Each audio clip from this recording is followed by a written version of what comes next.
Assalamualaikum and good greetings. So in this video you will see a Muslim reading Isaiah 53, and just to put the context, basically someone give the comment, this is one of the link between gospel and the Old Testament that every rabbi want to hide. I think because before this comment we are discussing what's the difference between Christianity and Islam and Judaism, right? So he want to prove that Christianity is the truth.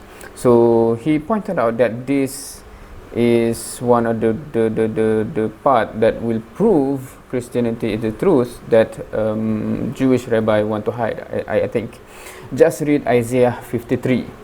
It also contradicts what Quran said. Can you answer who is the man of suffering that this Isaiah 53 is talking about? Right, so I think what we will do here is basically go through Isaiah 53 and see what I can learn from this book, I guess. Right, I'm not sure what to expect, but we'll just go through and see if we learn anything. Right, so without further ado, let's dive into this. So I will use I think this bible.com and also biblestudytools.com. This is when I just search online what is the website that I can read the Bible. So these are the two basically at the top, so I'll just use this. Alright, so this is Isaiah 53. Now to make a disclaimer, I'm not very familiar with the different translation, because here it has like NIV and then whatever else here. I'm not sure which I should be referring to, right? So but because this is the default, so I'm just using this one. Similarly with the other website, just in case if there's any difference. So this is from bible.com. The default is NLT. I'm also not sure what that is, and so yeah, there's so many different translation, I guess, so I'm not sure. So we'll just use the default. Alright, so let's go through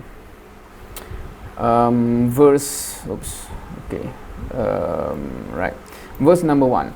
Who has believed our message, and to whom has the arm of the Lord have been revealed? Who has believed our message? So I'm trying to understand from whose perspective this is written, because who has believed our message? So when our message, is this written by a prophet that sent out a message, hence our message, and to whom has the arm of the Lord have been revealed? Interesting. So I'll go to another translation here. Who has believed our message? Okay, the sentence is different, right? Who has believed our message? To whom has the Lord revealed his powerful arm?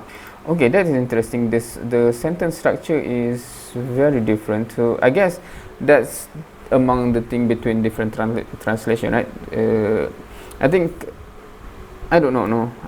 This is actually my first time reading side by side like this. But anyway, so if I go here, who has believed our message? Again, from this perspective, this is written from the perspective of the one that spread the message. To whom has the Lord revealed his powerful arm? And then second, my servant grew up in the Lord's presence like a tender green shoot, like a root in dry ground. There was nothing beautiful or majestic about his appearance, nothing to attract us to him. So this is to highlight the person. My servant grew up in the Lord's presence. So the person's in focus here is the servant, my servant. So my meaning who is talking here? My servant grew up in the Lord's presence. Let's take a look at another book. He grew up, so okay, he grew up before him like a tender shoot. Okay, so even the servant is totally missing, right? My servant grew up in the Lord's presence. Here he grew up, so it's just he. There's no mention about my, let alone my servant. Okay, so the translation is drastically different. He had no beauty or majesty attract us to him, nothing in his appearance. Okay, so I'm quite lost here because the translation is severely different. So here is just focusing on the characteristic of the person, and there's nothing desirable about the person here. Is it from the Lord's? Because my servant, if this is talking about Jesus, I'm assuming, and my servant from the perspective of that, but here it does not indicate at all that it is from the perspective of God, right? He was despised and rejected by mankind, a man of suffering and familiar with pain, like one from whom people hide their faces. He was despised and we held him in low esteem. Okay, so in terms of not only the physical attribute is not desired, also the circumstances. So let's go here. He was despised and rejected, a man of sorrow, acquainted with deepest grief. We turn our backs on him. We turn our back on him and look the other way. Is this verse number 3? Here, right? Whom people hide their faces. Okay, the perspective is also not consistent, is it? Or we held him in low esteem. He was despised and we do not care. Okay, so the way the translation works, is it so different between different translation? That's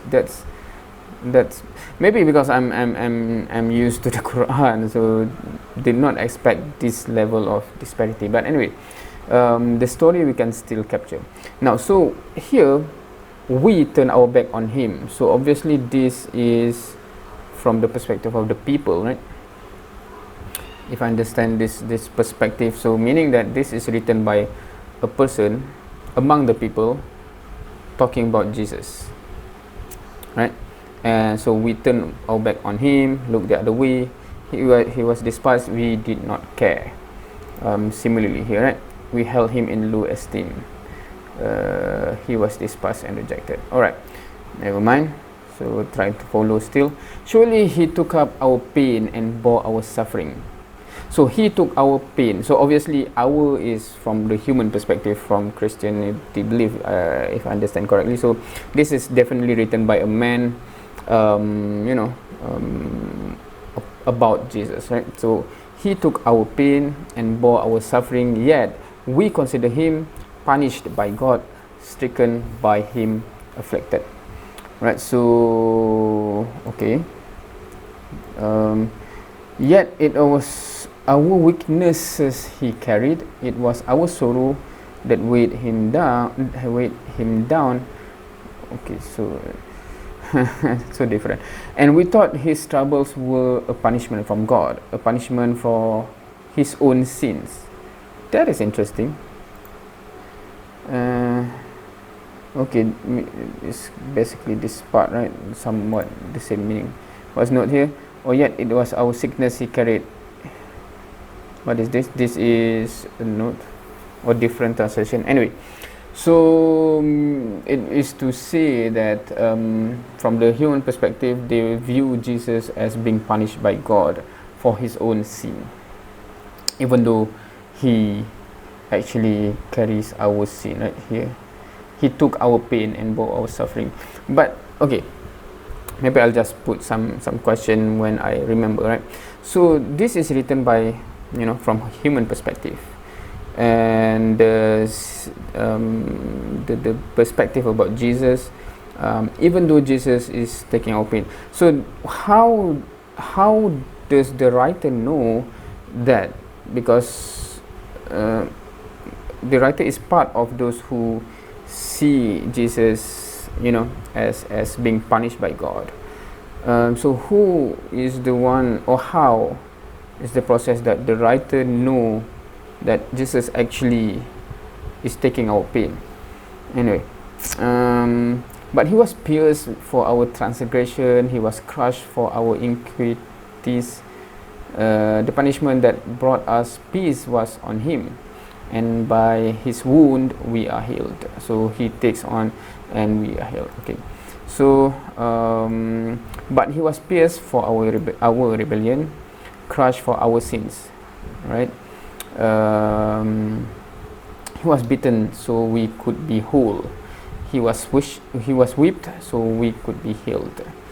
Okay, so this is part of the idea that Jesus is going through all those pain so that, you know, we are spared, right? So of course from all these verses it doesn't indicate that, it implies that Jesus is going through those things, handling those pain, knowingly, how to say, you know, knowingly going into that hardship for the sake of the human, but at the same time never mention to any human that he is doing so for the human, and let the human think that he is being punished by God.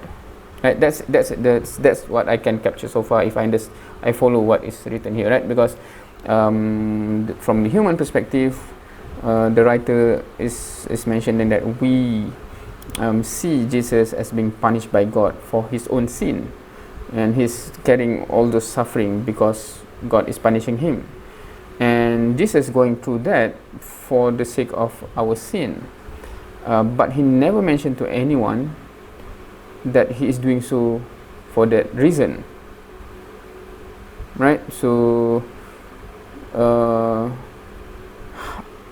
meaning what? Meaning that it's not important for the people at his time, at the time of Jesus walking down on earth, to know that he is doing so for the sake of human being. He just let all the human believe he's being punished by God, right? If we are not finished yet, but so far that's what I can understand, which is interesting in the sense that why is that the strategy? Shouldn't the people there know that if he's God, that, and you know, believe that he's, you know, doing so for the human? All of us like sheep have strayed away. We have left God's path to follow our own. Yet the Lord laid on him the sins of us all. That's interesting. We like sheep have gone astray, each of us has turned out our way, and the Lord has laid on him iniquities of us all. So meaning that so in the, if I imagine, because normally I tend to imagine like a movie setting, right? So the writer is writing this from human perspective, and when you say our, etc., the writer himself and the people, right? And then looking at Jesus as a figure in this story, and then there's also God, right? Lord. So meaning that the Lord laid on him, Jesus, the sins of us all, right? So there's three characters in this story so far, right? So Lord that is doing something, and Jesus is doing something, and us all that perceive everything here, right? So so he goes through those things to carry the suffering for our sin, and Lord is doing so onto Jesus for the sake of our sin. So that's what I can take so far from the story. He was oppressed and treated harshly, yet he's never said a word. So okay, this confirmed that about my question just now.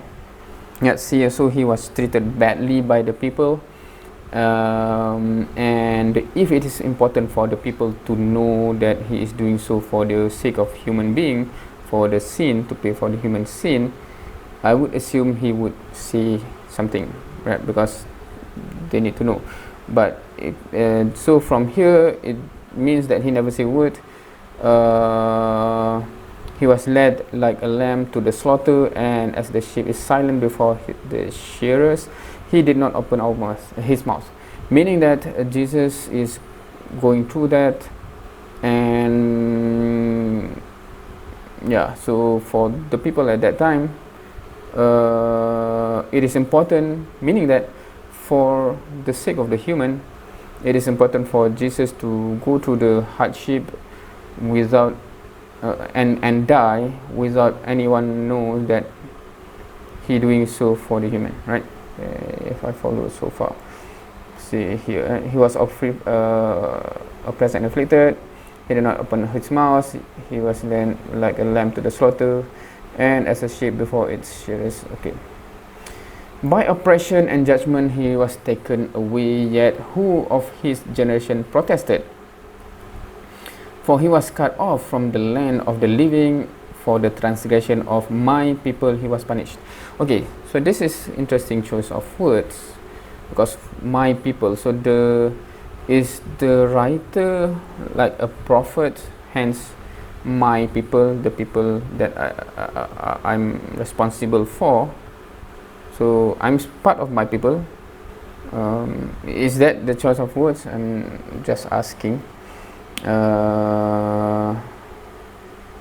And he says here, no one protested for that, right? Unjustly condemned, he was led away. No one cared that he died without descendants, and that his life was cut short. But he was struck down for the rebellion of my people, right? So who is writing this, and is it the leader of the people there?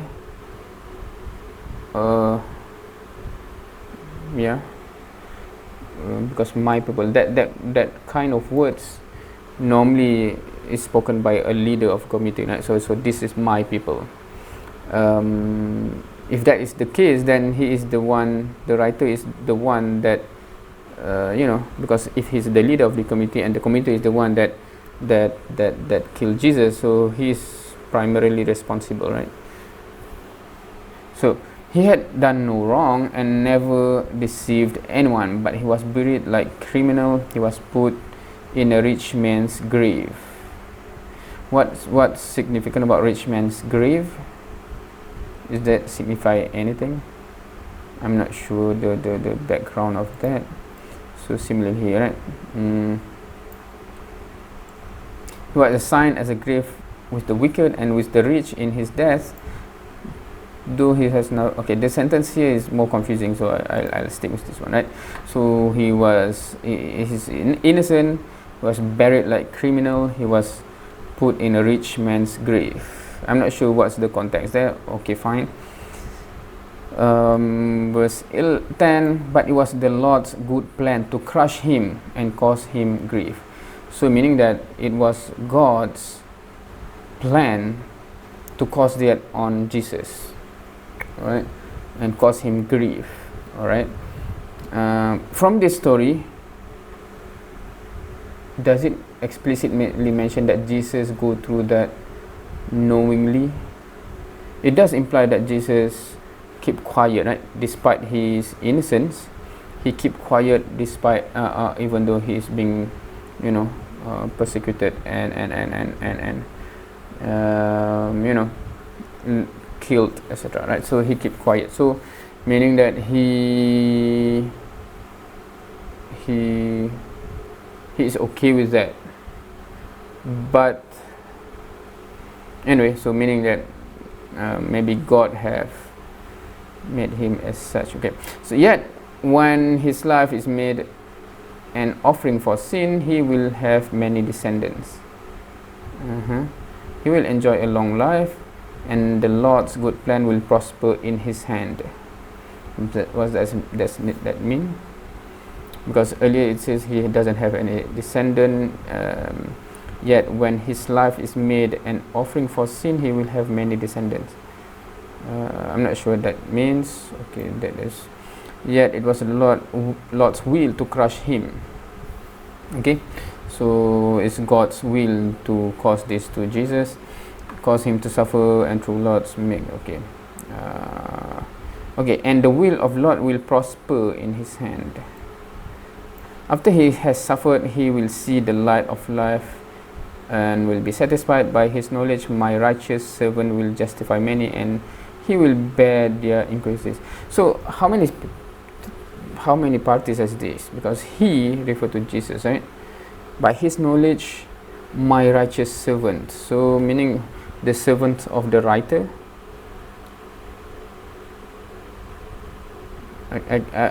Who is the servant of the writer? By his knowledge my righteous servant will justify many. So I'm not following that one. When he sees all the accomplished by his anguish, he will be satisfied. Because of his experience my righteous servant will make it possible for many to be counted righteous, for he will bear all his sins. So he here is referring to who? Is this my righteous servant goes back to Jesus as well? Because the structure here is confusing, because just reading it I'm picturing several characters. But because of Jesus' experience, my righteous servant will make it possible for many to be counted righteous. Anyway, so I'm not sure why I'm so confused by this. Maybe the sentence structure, maybe this is not a good translation, I do not know. If you know, please do mention, so it will help me in the future. I will give him the honor of victorious soldier. So this writer is the one that can give the honor to, so he's like a leader of community that can honor people. Because he exposed himself to death, he was counted among the rebels. He bore the sins of many and intercedes for rebels. Another one. Therefore I will give him a portion among the great. I'm still, puzzled by the vast different way of translating. And he will decide the spoils with the strong, because he poured out his life unto death and was outnumbered with the transgressor. For he bore the sin of many and made intercession for transgressors. Alright, so okay, let me go back to the very early, right? Because our message, so how to understand this? Because throughout especially in the middle here, it's very obvious that the writing here is from the perspective of the people, right? When we say we all have gone astray, so obviously the writer is part of the community that have gone astray. But then at the beginning, our message, so how to understand our message, and then at the end there's also I will give him a portion among the great, or I will give him the honor. So who is this man of this writer that have such power, even though he is part of the that gone astray? And yeah, so interesting. So this is the first time that I've read Isaiah 53. I'm not sure if you are not familiar with this, if you are not a Christian, whether you can follow this and have a crystal clear picture of what's going on, or you are I get some of the points, but it's still very blurry of the characters and what is the implication. So basically, if going back here, who has believed our message, to whom the Lord has revealed his powerful arm. So how to understand that our message, my servant, because at the beginning and at the end, my servant. So my servant grew up in the Lord. Okay, here I think it seems that my servant probably is Jesus, but towards the end it's referred to as somewhat different entities. I do not know, but of course I think from interaction with Christian friends, what I think many say that obviously there are obviously there are different translation and how it is translated. So that's one thing, and also because there's fingerprint of human, so obviously the writing is not perfect, but the core message, normally they always emphasize, but the core message is still there, which is, I think, Jesus, God put Jesus into the suffering for the sake of human, right? That's what I can, because this is to answer the comment that asked me about what do I think about Isaiah 53. Again, what is the question? Can you answer who is this man of suffering that the Isaiah 53 is talking about? So I think it is Jesus, because it does say that God put him to suffering and death for the sake of human. So from what I understand, the Christianity believe that only refer to Jesus, right? So yeah, so the answer for this is Jesus, obviously, but the whole story, it doesn't explain why Jesus keep quiet, or God revealed to Jesus or mentioned to Jesus that he needs to go through those suffering for any purpose, and he accept that mission, and hence he do not expose it to anyone. He just willingly, quietly go through the suffering and die, because that's what's God's plan, right? So it implies that, even though there's no explanation further as to what happened before that, in this Isaiah 53, right, at least. So that is what I have read today. Anyway, so that's it for today. So sorry if it's all over the place the way we have gone through this. Any comment, especially from Christian, about what is the proper way, for example, to read the Bible, if I miss important thing here, or the translation that I use is not a good one, I should refer to only any of the translation, do let me know, because I have to admit this is not something that I know of that much. Right? I know there are different translation. Is there any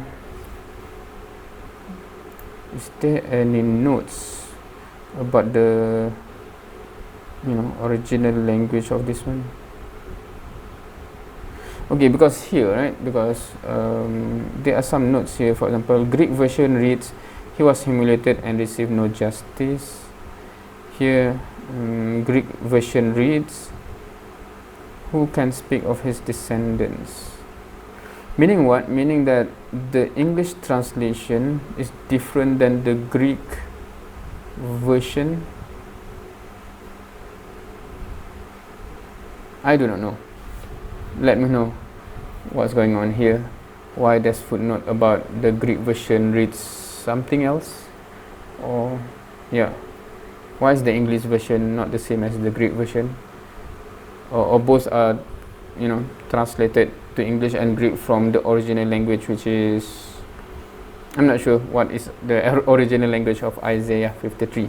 Anyway, so those are my questions. Feel free to comment and educate me. Thank you for watching. See you next time.